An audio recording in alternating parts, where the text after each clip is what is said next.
एक बार एक साधु महात्मा शिष्यों को उपदेश दे रहे थे। तभी एक व्यक्ति महात्मा के पास आया और बोला कि हे महात्मा, मेरा मन बहुत दुखी है, मुझे कुछ ऐसा उपदेश दीजिए कि मेरा मन शांत हो जाए। तब महात्मा ने पूछा, तुम्हारे दुख का क्या कारण है? तब वह व्यक्ति बोला कि हे महात्मा, नौकरी से तबादला होकर 2 वर्ष पहले ही यहाँ आया हूँ। तब गांव के ही एक व्यक्ति से मेरी परम मित्रता हो गई। उसका मधुर स्वभाव और हर समय मित्रता की बातों से मैं प्रभावित हो गया और मैंने उसे अपना जान से भी प्यारा मित्र मान लिया।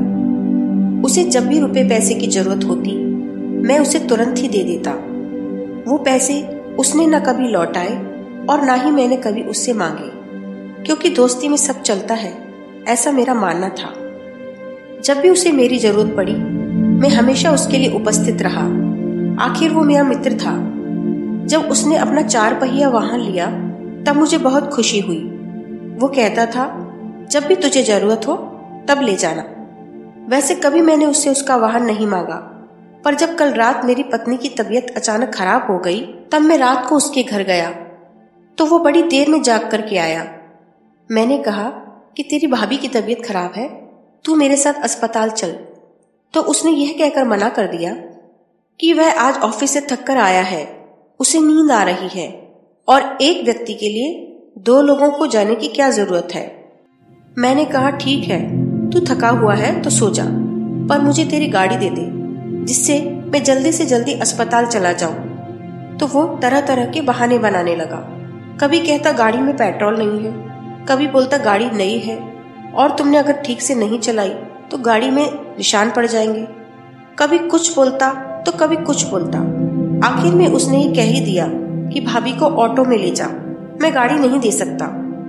अब मेरा मन बहुत दुखी हो रहा है, यह सोच सोचकर कि मेरा मित्र मेरे साथ ऐसा कैसे कर सकता है। तब महात्मा ने उससे कहा, हे सज्जन, तुमसे उसे पहचानने में गलती हुई है। फिर महात्मा ने शिष्यों की तरफ देखा और कहा कि आज ये प्रसंग आया है तो मैं तुम सभी को ऐसे लोगों की पहचान कैसे की जाए, इस विषय में कुछ बातें बताता हूँ। इस संसार में भांति भांति के लोग हैं, कुछ अच्छे तो कुछ बुरे। यूं तो बुरे लोगों की परिभाषा कुछ ऐसे है कि जो हमारे साथ बुरा करते हैं, अपने फायदे के लिए हमें हानि पहुंचाते हैं, परंतु हम उन लोगों को भी बुरा मान लेते हैं जो हमारी बुराई हमारे सामने करते हैं, हमसे कड़वे वचन बोलते हैं। वास्तव में वो बुरे नहीं होते जो हमें हमारी कमियों से अवगत कराते हैं। बुरे वो होते हैं जो हमारी पीठ पीछे वार करते हैं। ऐसे लोगों से हमको हमेशा बचकर रहना चाहिए। ये वो लोग होते हैं जो किसी भी हद तक अपना स्वार्थ पूरा कर लेते हैं और स्वयं को बुद्धिमान समझने की भूल करते हैं। वो ये नहीं जानते कि उनके इस व्यवहार से तात्कालिक फायदा उन्हें हो सकता है, परंतु उसी कार्य के दूरगामी प्रभाव बहुत हानिकारक होंगे। उन्हें खुद समझ नहीं आएगा कि उनके साथ गलत क्यों हो रहा है। बुद्धिमानी से ही ऐसे चालाक व्यक्तियों की पहचान कर ली जाए तो खुद को नुकसान से बचाया जा सकता है। ऐसे चालाक लोगों के झांसे में आकर हम अपना धन और समय दोनों ही नुकसान करा लेते हैं। कोई आपका अनुचित फायदा ना उठा पाए, इसलिए ऐसे लोगों की पहचान समय रहते ही कर लेनी चाहिए।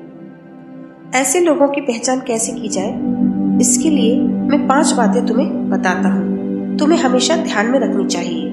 पहली बात ये कि ऐसे लोग किसी भी बात का स्पष्ट उत्तर नहीं देते, हमेशा घुमा फिराकर तोड़ मरोड़ कर जवाब देते हैं, जिससे सामने वाला और अधिक मुश्किल में पड़ जाता है। चालाक लोग ऐसा इसलिए करते हैं ताकि सामने वाला व्यक्ति परेशान हो जाए और उनके मन में क्या चल रहा है इस बात का पता वो ना लगा सके।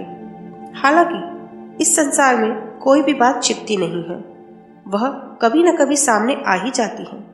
फिर भी चालाक लोग ऐसा सोचते हैं कि स्पष्ट उत्तर ना देंगे तो सामने वाले व्यक्ति को कुछ पता ही नहीं चलेगा, परंतु सामने वाला व्यक्ति उसके उत्तर में आनाकानी करने के तरीके से ही सब जान जाता है कि उसका व्यक्तित्व कैसा है।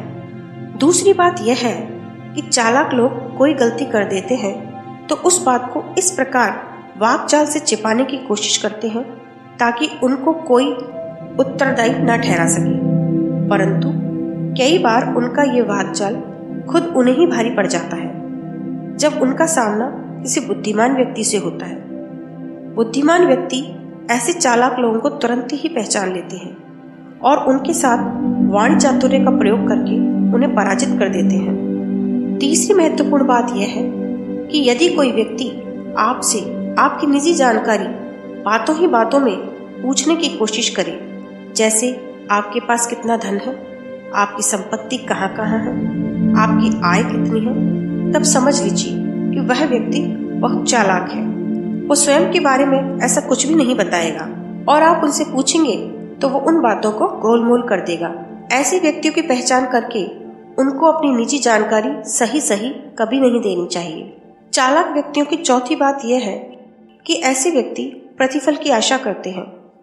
पहले तो वो किसी पर कोई खर्चा नहीं करते, चाहे कोई उनका खास ही मित्र क्यों न हो, और अगर उन्होंने आप पर कुछ खर्च कर भी दिया है तो वह आपसे उसके प्रतिफल की आशा करते हैं कि आप भी जल्दी से जल्दी उस पर कुछ ज्यादा ही खर्च कर दें। यदि आप ऐसा नहीं करते, वो ऐसी योजनाएं बनाते हैं कि जो खर्चा उन्होंने आप पर पहले किया है उन्हें कैसे भी पुनः प्राप्त हो जाए।